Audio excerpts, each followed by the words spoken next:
ना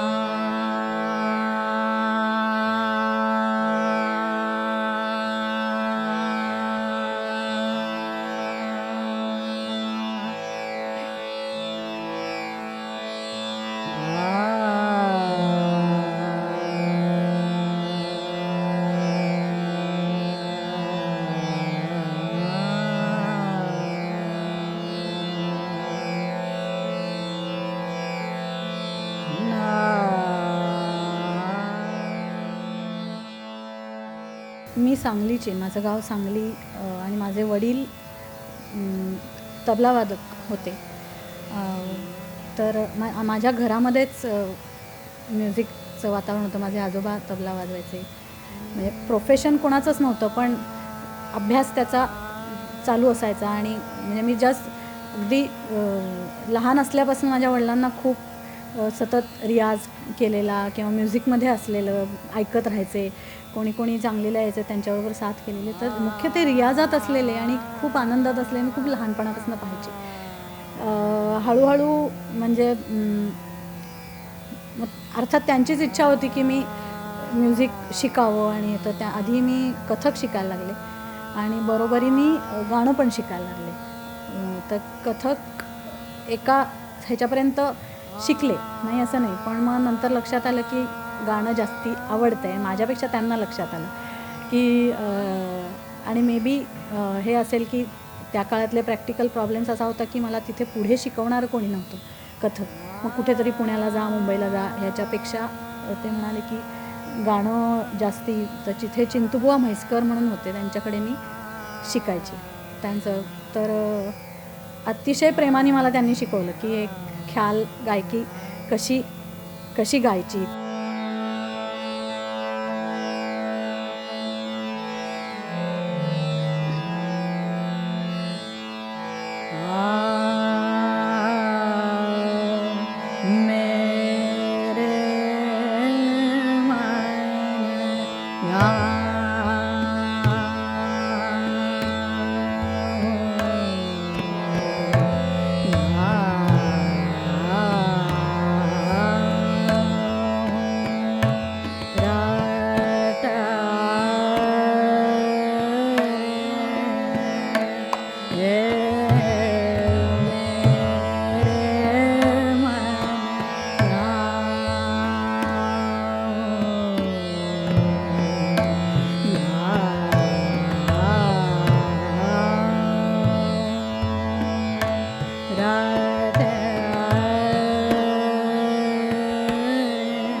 पर्यंत.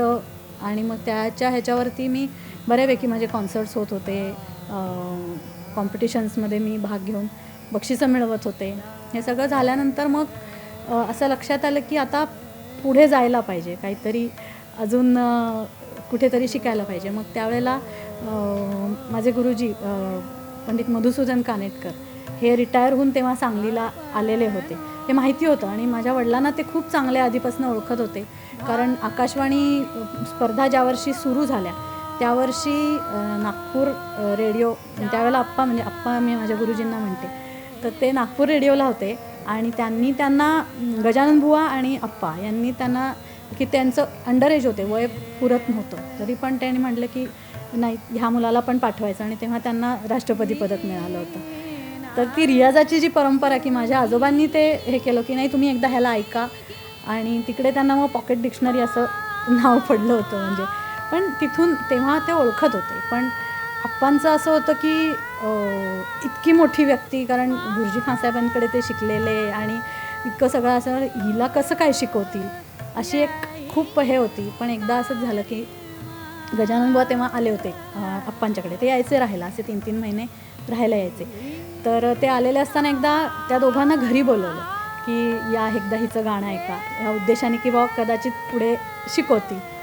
आणि मग तेव्हा मी गायले. मला काय माहिती नव्हतं, मी बुवांना फक्त बघितलं होतं, आप्पांना काही मी अशी ओळखत नव्हते. मी गायले बिंदास.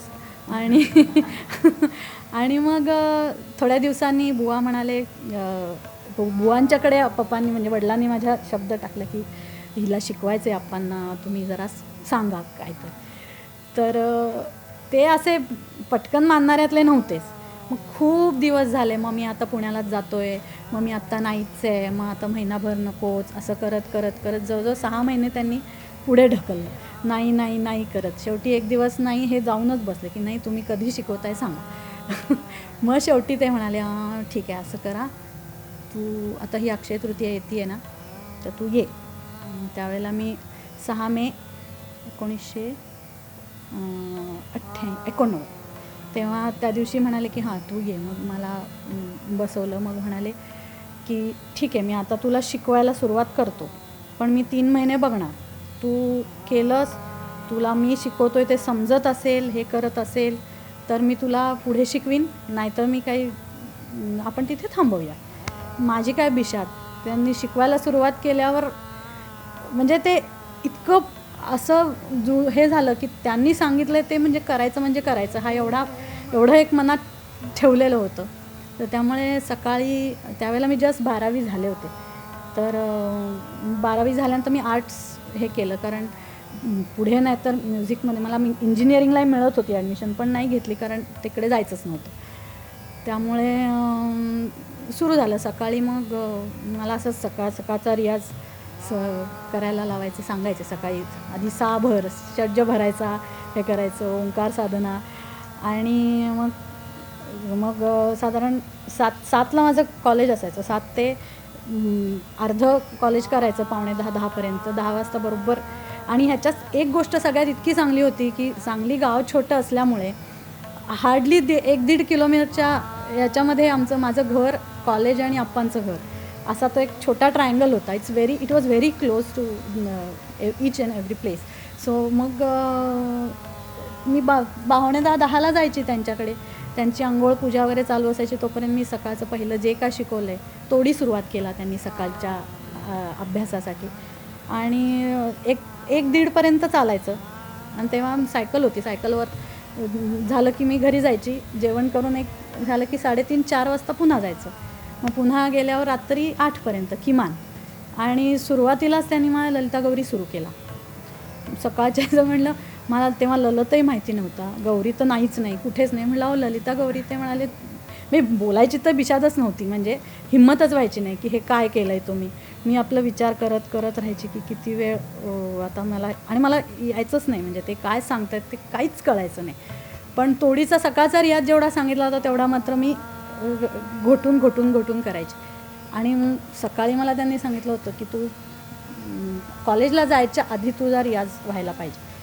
त्यामुळे मी 5 वाजता उठायची. 5 वाजता उठून साधारण 6, 6:15, 6:30पर्यंत रियाज करायचे. आणि ते काय करायचे, ते फिरायला यायचे चालत ते काठी घेऊन. आणि ते कधी बरेच दिवस, बरेचदा असं लांबून एक जागा अशी होती की त्यांना बरोबर ऐकायला यायचं.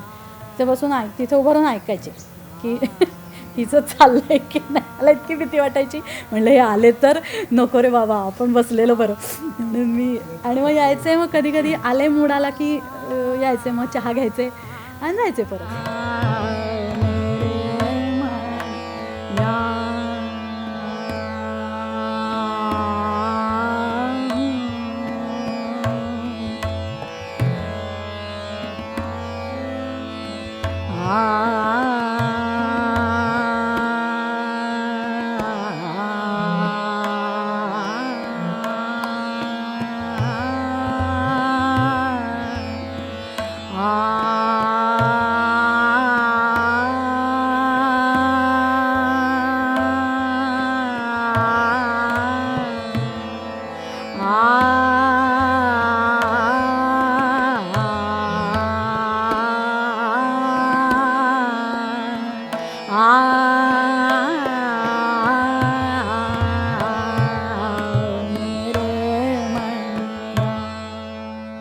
असा माझा प्रवास म्हणजे त्यांच्याकडे असं शिक्षण सुरू झालं आणि अतिशय प्रेमाने मला खूप मनापासून त्यांनी शिकवलं. एकदाही त्यांनी रागावलं नाही, आवडलं नाही, चुकलं म्हणलं की जरा असं असं करायचे फक्त.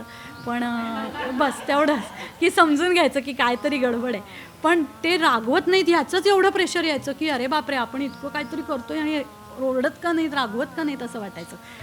पण एका वन फाईन डे की मला असं झालं की ते जे काय सांगतायत ते माझ्या गळ्यातनं येत नाही आणि मी इतकी अस्वस्थ झाले आणि शेवटी त्यांच्यासमोर जाऊन बसून रडायला लागले की मला काही येत नाही आहे, समजत नाही आहे, काही येत नाही.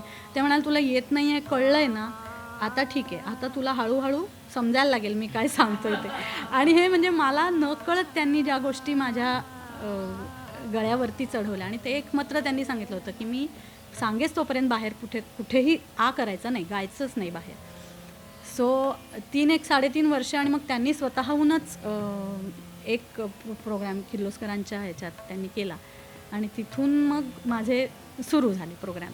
पण गुरु कसा असावा याचं असं ते उदाहरण उत्तम होतं आणि जवळजवळ 20 वर्ष मला त्यांनी ही जी गायकी रुजवली म्हणतो ना आपण, की ती रुजवावीच लागते आणि ती एवढ्या लहान वयात आपल्याला कळत नाही, काहीच समजत नाही.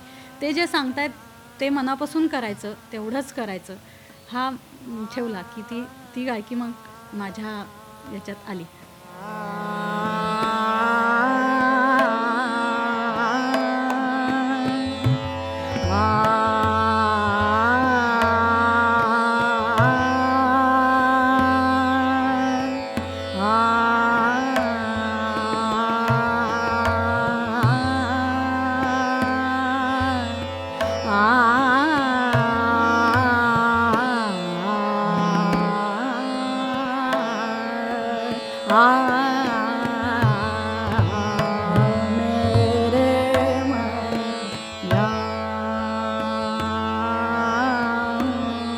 ॲक्च्युली माझ्या बाबतीत असं माझा असा विचार आहे की मी जे काही पारंपरिक आहे ते मी अगदी मनापासून प्राणपणाने जपलं. माझ्या गुरुजींनी ते माझ्यावरती सोपवलेलं असल्यामुळे मला असं वाटतं की त्याचं कुठेही त्याला डायल्यूट किंवा लोकांसाठी म्हणून ती गोष्ट आपण काहीतरी थातूरमातूर करावी हा स्वभावच नव्हता.